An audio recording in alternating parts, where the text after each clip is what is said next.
Guys, দেখুন আপনারা, আমি এখন এসে গেছি মানে ডায়মন্ড হারবার লাইনের ভাটাতে। কত সুন্দর দৃশ্য দেখুন। ওই যে ওইদিকে বানাচ্ছে, আর এদিকে ইটগুলো বানানো হচ্ছে।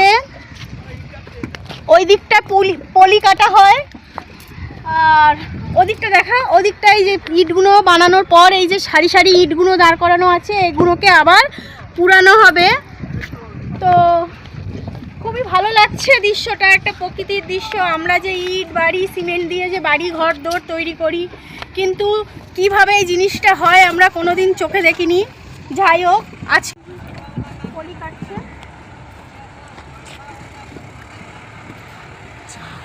এই বাচ্চাদেরকে তুলে নিই, ঠিক আছে, সবাই চলে গেছে। আজকের দেখলাম খুবই ভালো লাগছে যে আজকের এই গরিব গরিব শ্রমিকদের মাধ্যমে আমরাও মানে যে সব বাড়িতে বাস করছি সেটা করতে পারছি।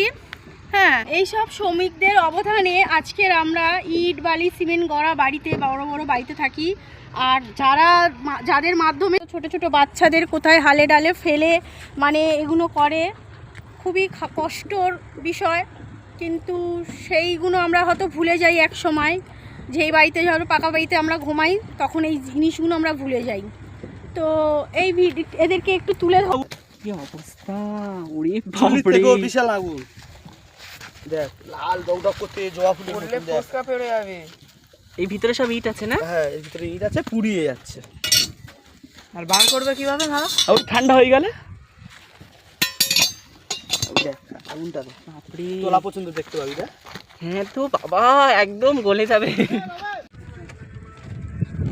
বললাম এই ভিডিওটি কেমন লাগলো আপনাদেরকে, প্লিজ একটু কমেন্ট করে বলবেন। আজকের ভিডিওটি এই অবধি, আসছি পরের ভিডিওতে।